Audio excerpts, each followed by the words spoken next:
বিয়ের প্রচলন সমাজ থেকে আজ কেমন যেন উঠে যাচ্ছে, আর বিয়ে হলেও বিয়েতে কেমন যেন মানুষের মন টিকে না, খালি ডিভোর্স আর তালাক। এর প্রধান কারণ হচ্ছে পরকীয়ায় জড়িত হয়ে যাওয়া, ঠিক না বেঠে?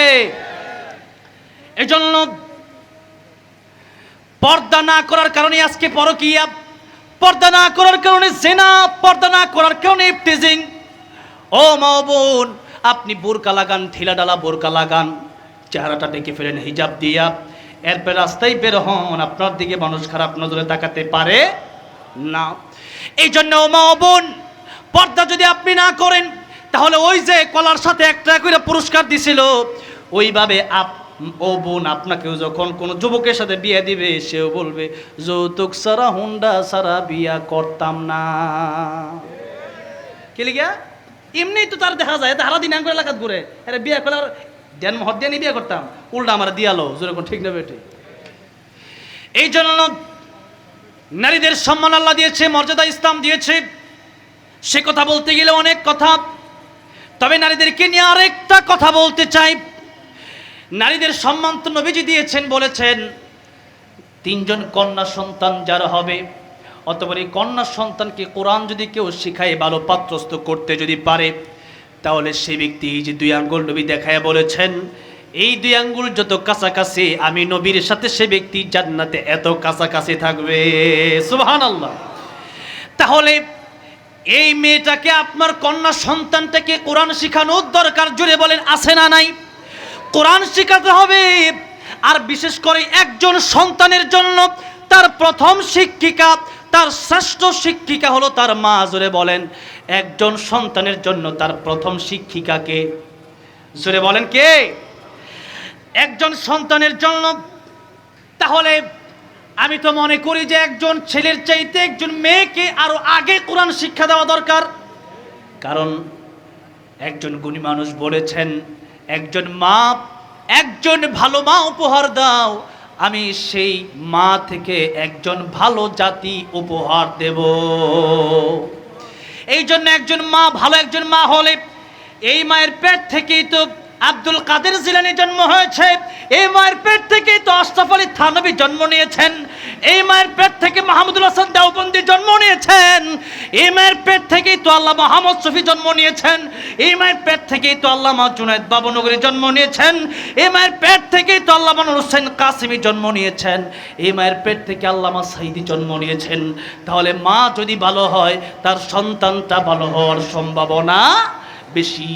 আর মা যদি খারাপ হয়, তাহলে স্বৈরাচার, খুনি, জালেম বের হওয়ার সম্ভাবনা আছে। সেই জন্য মা ও বোন, আপনার জন্যে কোরআন শিখার প্রয়োজন আছে। বিশেষ করে আপনারা হাজার আলাইহিস সালাম, মারিয়াম আলাইহিস সালাম, খাদিজাতুল কুবরা রাদিয়াল্লাহু আনহা, আম্মা জান আয়েশা সিদ্দিকা রাদিয়াল্লাহু আনহা, ফাতেমা রাদিয়াল্লাহু আনহা, তাদের জীবনী আপনারা পড়বেন, আপনার জীবনী আরো সুন্দর হবে ইনশাআল্লাহ। অন্যদিন অন্য কোনো মাহফিল আপনাদেরকে নিয়ে আরো কথা বলবো ইনশাআল্লাহ। এবার আসুন একটু পুরুষ আর নারীর পুরুষের দিকেও যাই। এই মাদ্রাসার ব্যাপারে যেহেতু আলোচনা, আল্লাহ রাব্বুল আলামিন বললেন, ও পৃথিবীর মানুষেরা, আল্লামাল কুরআন খালাকাল ইনসান। আল্লাহ প্রথমে বলেছেন আর রহমান, আমি আল্লাহ দয়াময়। আল্লাহ বলেন সবচেয়ে বড় দয়ার নাম হচ্ছে কোরআন শরীফ। সূরা সুবহানাল্লাহ। সবচেয়ে বড় দয়ার নাম কি বলেন? কোরআন শরীফ। কোরআন শরীফ।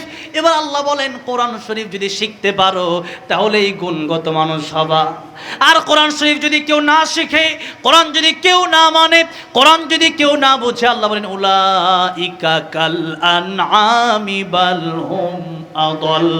আল্লাহ বলেন চতুষ্পদ জানোয়ারের চাইতেও এরা আরো বেশি নিকৃষ্ট। সেই জন্য এবার আসুন একটু সামনের দিকে যাই।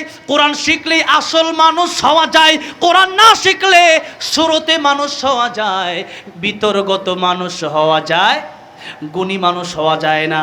আমার ভাইরা, আমার বাবাজিরা, এবার আসুন, কোরআন শিখলে কয়েক জায়গায় লাভ।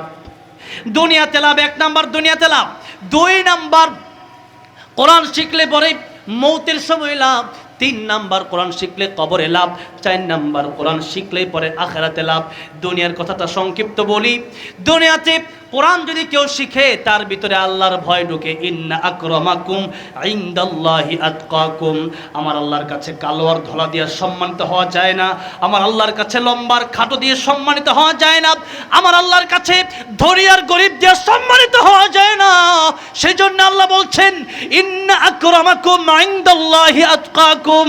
আমি আল্লাহর কাছে সম্মানিত হলে তাকওয়া লাগবে, আর তাকওয়ার শিক্ষা কেবলমাত্র কোরআনের শিক্ষা, তাকওয়ার শিক্ষা কেবলমাত্র মাদ্রাসার শিক্ষা। আমিরুল মুমিনিন ওমর রাদিয়াল্লাহু আনহু একদিন রাস্তা দিয়ে হেঁটে যাচ্ছেন, খুব ক্ষুধা লেগেছে। আমি 5 মিনিটের ভিতরেই কথা শেষ করে আমি এখান থেকে ফিনিশিং দিয়ে দেব, শুধু একটা মাত্র ঘটনা ভালো করে শোনেন। ওমর রাদিয়াল্লাহু আনহু যখন যাচ্ছেন, খুব ক্ষুধা লাগলো।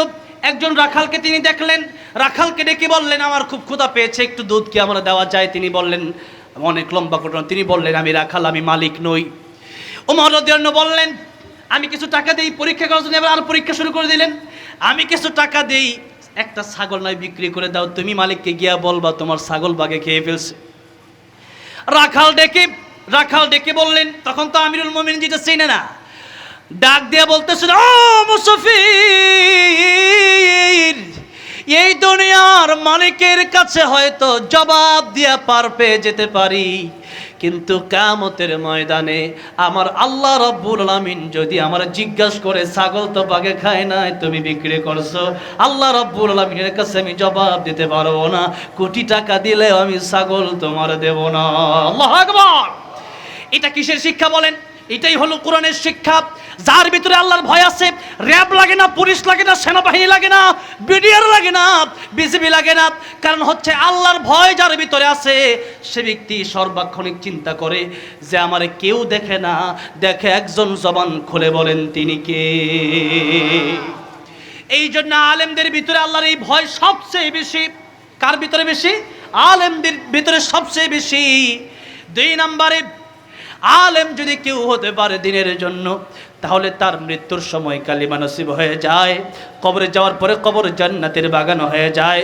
আর কিয়ামতের ময়দানে আল্লাহ রাব্বুল আমিন শুধু তাকে না, বরং তাকে যারা সহযোগিতা করেছে, এই আলেম হয়েছে যার টাকা পয়সা, যার চাউল, যার ডাউল খেয়ে, যার টাকা পয়সা দিয়ে বেতন নিয়ে আলেম হয়েছে, তাদেরকেও ওই আলেমের কারণে কিয়ামতের ময়দানে আমার নবীজি বলেছেন, 1 গ্লাস পানি যদি কোনো আলেমকে কেউ পান করায়, কিয়ামতের ময়দানে 1 গ্লাস পানিও পান করানোর কারণে আল্লাহ রাব্বুল আলামিন আলেমের সাথে ওই 1 গ্লাস পানি পান করানোওয়ালা ব্যক্তিকেও জান্নাতের মালিক বানিয়ে দিবেন। সেই জন্য আলোচনা আমার শেষ হয়ে গেছে, আজকে আর কথা লম্বা করতে পারবো না। আলেম হইলে দুনিয়াতেও লাভ, আলেম হইলে আত্মীয় স্বজনদেরও লাভ, সুন্দর সমাজ ব্যবস্থা হয়ে যায় আলেম হলে। আর কবর জগতের পর থেকে তো আলেমের জন্য স্পেশাল মর্যাদা থাকতেই থাকে। আর আলেম যদি কেউ নাও হতে পারে, নবী বলেন, কুন আলিমান আও মুতাআল্লিমান আও মুস্তামিআন আও মুহিব্বান ওয়ালা তাকুন খামিসান ফাতাহলিক। নবীজি বলেছেন, তোমরা আলেম হও, আলেম না হতে পারলে আলেমের ছাত্র হও। আর আলেমের ছাত্র যদি নাও হতে পারো, তাহলে আলেমদের কথাগুলো ভালো করে শোনো, মানব। তাও যদি একেবারে ভালো করে না পারো, তাহলে আলেমকে কমপক্ষে দিল দিয়া মহব্বত করো, আলেমদেরকে একটু সহযোগিতা করো। আপনাদেরকে আলোচনার শেষ মুহূর্তে একটু বলতে চাই, কোরআন শরীফ যেহেতু 30 পারা, এখানে কোরআনের তালিম দেওয়া হয়। নবীজি বলেছেন, ইদা মাতাল ইনসান ইনকাতা আনহু আমালুহু। মানুষ যখন মরে যায়, তার 3টা কাজ বাকি থাকে, তার 3টা আমল বাকি থাকে। 1 নম্বরে তার সদকায়ে জারিয়া, যা দান করে আসছিল মসজিদ, মাদ্রাসায় অথবা সমাজ সেবায়। আমার ভাইরা, আমার বাবাজিরা, এই জন্য পুরুষের যেমন নেক আমল করতে হবে, নারীরও নেক আমল করতে হবে। এবার নাস্তিকরা আমাদেরকে প্রশ্ন করে, নারী পায় 1 ভাগ, পুরুষে পায় 2 ভাগ, কারণ কি? এবার নাস্তিক আমি আপনারে প্রশ্ন করি, ও নারীবাদীরা, আপনাদেরকে আমি প্রশ্ন করতে চাই, হিন্দুদের মেয়েদেরকে তাদের সম্পত্তির কয় ভাগ দেওয়া হয়? যারা জানেন জবাব দেন তো। 1 ভাগও দেওয়া হয় না, ঠিক না? ঠিক জোরে কর। তাহলে হিন্দুদেরকে 1 ভাগও দেওয়া হয় না, তার মানে বোঝা গেল হিন্দুদেরকে 1 ভাগও দেওয়া হয় না, নারীকে 1 ভাগ দেয়। তাতে করে তোমাদের জ্বালাপোড়া, তার মানে বোঝা গেল তোমাদের জ্বালাপোড়া নারীদেরকে নিয়ে নয়, বরং তোমাদের জ্বালাপোড়া হচ্ছে ইসলাম আর কোরআন নিয়ে। সুতরাং যুক্তি দিয়ে আসলেও পারবা না, যুক্তি দিয়ে আসলেও পারবা না। এই জন্য আরেকটা কথা ভালো করে মনে রাখবেন, যেহেতু নাস্তিকরা, হিন্দুরা, মুসলমানরা অনেক সময় প্রশ্ন করে যে আপনারা কি দেন। এখন আরেকটা এক্সাম্পল দিয়ে আমি নারীদের আলোচনা শেষ করে আবার পুরুষের দিকে, মাদ্রাসার দিকে যাব। একজন বাবা, তার দুইজন সন্তান। কয়জন? একজন সন্তানের বয়স 20 বছর, আরেকজন সন্তানের বয়স 5 বছর। দুইজনকে এই বাজারে পাঠানোর সময় একজনকে দিলেন 1000 টাকা বড়জনকে, আর ছোটজনকে যার 5 বছর বয়স তাকে দিলেন 100 টাকা। বড়জনকে লিস্টে দিয়ে দিলেন, বাজার করে আনবা, মাছ আনবা, মুরগি আনবা, সবজি আনবা, তেল আনবা, আলু আনবা, চাল আনবা, ডাল আনবা। ছেলেকে 1000 টাকা দেওয়া হবে না, আমার পকেট থেকে আরো 1000 ভরা লাগবে। ঠিক না বেঠিক? রিক্সা ভাড়া আমার পকেট থেকে দেওয়া লাগবে। বড় ছেলে 1000 টাকা দিছে, 1000 টাকার সাথে তার আরো 1000 যোগ করতে হইল, কারণ 1000 টাকা দিয়ে কি আর বাজার হয়। আর ছোটজনকে দিছে 100 টাকা। এই ছোটজন বাজারে যখন তারা নিয়ে গেছে, তার 100 টাকা তার পকেটেই আছে। বাজারে যাওয়ার পরে তার চিপস খাইলে বড় ভাই কিনা দেয়, আইসক্রিম খাইলে বড় ভাই কিনা দেয়। এরপরে ছোট ভাই যদি বলে যে আমি ফুচকা খাবো, বড় ভাই খাওয়ায়। সব কিছু বড় ভাই দেয়, ভাড়াও দেয়, খাওয়ায় বড় ভাই।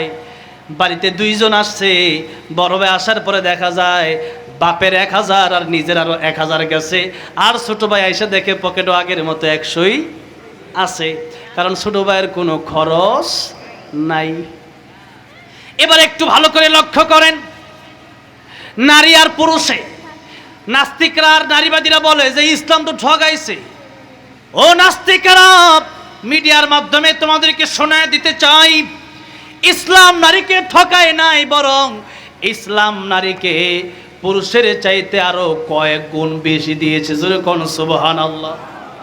এই জন্য আজকের মাদ্রাসার জন্য 30 জন ব্যক্তি আমি চাই কমপক্ষে 1000 টাকা। এখন যদি পারেন এখন, পরে যদি পারেন পরে, সদকায়ে জারি হিসাবে এখান থেকে হাফেজ হবে, আলেম হবে। এই হাফেজ আলেমদের ছাত্র হবে যতদিন